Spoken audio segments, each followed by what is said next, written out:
Povo de Deus, a paz do Senhor. Olha nós aqui novamente com o quadro Pastor Responde. Lembrando a você que nos assiste, que nos acompanha, ative o sininho, se inscreva no canal, compartilhe com a sua família, pois nós teremos um conteúdo que alcançará muitas vidas para a honra e glória do nosso Senhor Jesus. Então vamos seguir para a próxima pergunta, ou para a primeira pergunta, que diz assim: alguém me pergunta, o senhor já viu algo sobrenatural? Não, de maneira individual eu nunca vi algo sobrenatural falando visualmente ou ocular, tá?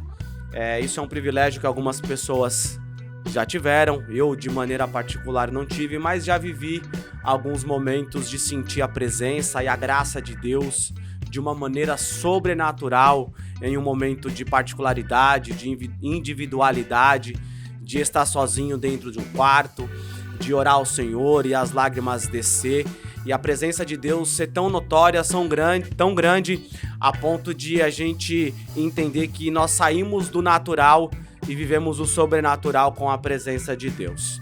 Amém? Então, nunca vi.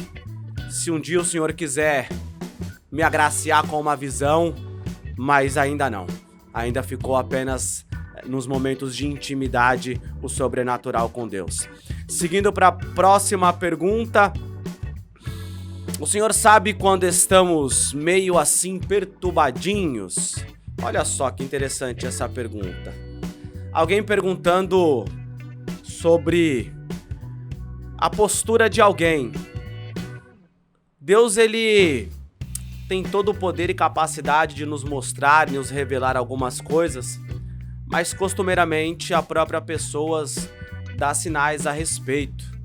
A conduta dela dentro da igreja e naquilo que ela fazia com particularidade começa a ser afetada.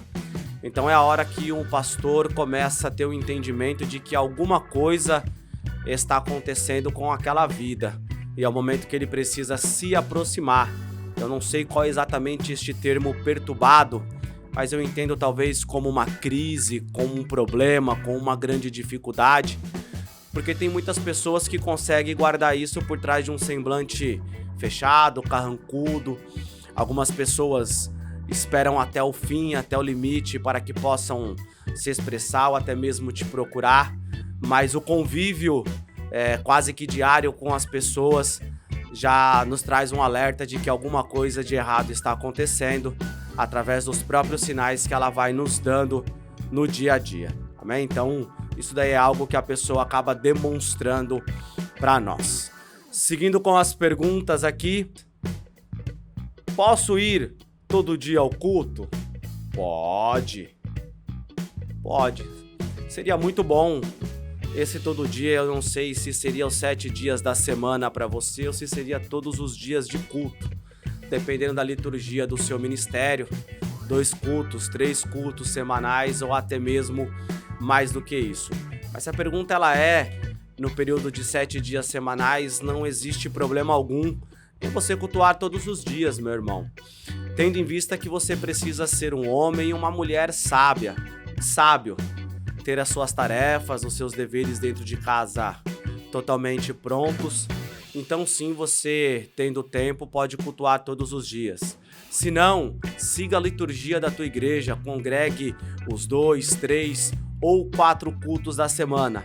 Mas o mais importante é que quando você vá ao culto, que você vá com o teu coração aberto e com o intuito de prestar um verdadeiro culto ao Senhor. Amém? Não tem problema nenhum, mas seja sábio, porque nem sempre marido e mulher são cristãos e acaba tendo problema dentro do casamento por causa disso. No demais, adore ao Senhor. Amém? Aproveitando que estamos falando de culto, fica aí o convite a você convidar a sua família, os seus amigos e comparecer à Igreja Comunhão com Deus Subsede, que fica na Avenida Monsenhor Antônio de Castro, no número 708, lá no Jardim Vila Formosa. Nossos cultos são de quarta e sextas-feiras às 19h30 e domingo às 18 horas. Primeiro domingo do mês, 9 horas da manhã, nosso culto de Santa Ceia.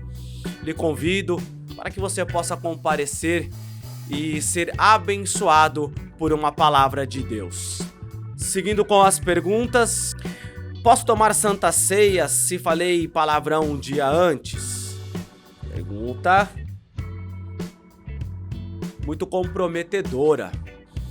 A pergunta aqui está falando basicamente de um palavrão, de um dos inúmeros atos que nós cometemos, que entra naquele quadro de atos pecaminosos. A nossa consciência, o nosso pensamento, por si próprio, já nos faz pecar. E o palavrão, ele é algo que claramente desagrada a Deus, sem contar que é uma péssima postura para aquele que se intitula um cristão.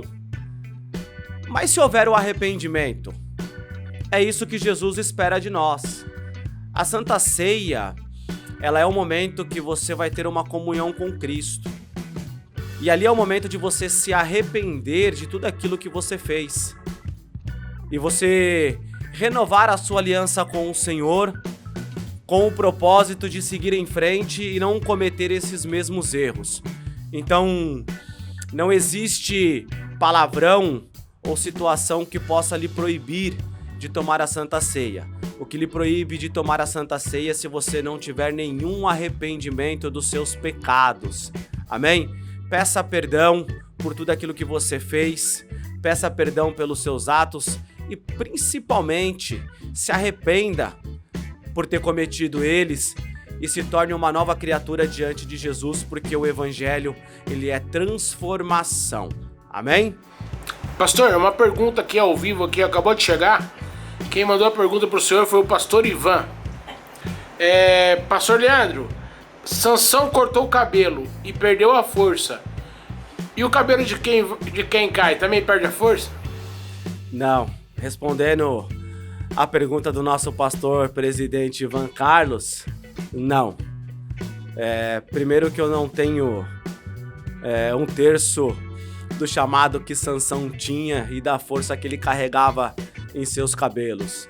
Não derrubei nenhuma porta, não matei nem algumas dezenas de soldados, mas a queda do meu cabelo está atrelado, muito pelo contrário, a muita força de vontade de seguir em frente e de continuar pregando o Evangelho. Deixa a minha queda de cabelo em paz, em nome de Jesus. Coitado. Oh, meu Deus do céu! Não dá. Oh. Aonde a gente parou? Próxima pergunta. Vamos lá. Olha que interessante. Porque quem não é batizado nas águas não pode tomar a Santa Ceia? Uma ótima pergunta. Uma pergunta bastante interessante. Mas seguindo as escrituras bíblicas, a Santa Ceia ela é ministrada para aqueles que são salvos, para aqueles que estão em comunhão com Cristo. Porque o próprio Jesus vai falar na sua palavra, na primeira carta aos Coríntios, sobre aquele que come do pão, que simboliza o teu corpo, e também bebe do cálice. Então as premissas que até mesmo Jesus nos deixou, o crer é quando nós reconhecemos e confessamos a Cristo como o único e suficiente Salvador das nossas vidas. O batismo, ele é um ato público de remissão dos nossos pecados. Então, quando nós se batizamos, nós estamos declarando de maneira pública que nós estamos tendo uma nova vida com Cristo Jesus. Então, por isso que, ao menos ao nosso ministério, seguimos aquilo que as Escrituras nos ensinam. Você precisa crer, você precisa ser batizado para que você participe da Santa Ceia e seja considerado um salvo. Amém? Estamos encerrando mais um quadro Pergunte ao Pastor. Quero aqui deixar os meus agradecimentos a você que tem interagido, que tem participado, que tem perguntado. Saiba que a tua presença neste canal ela é muito importante e valiosa para nós. E eu te aguardo no próximo quadro Pergunte ao Pastor. Fiquem todos na paz de Cristo Jesus. Deus abençoe.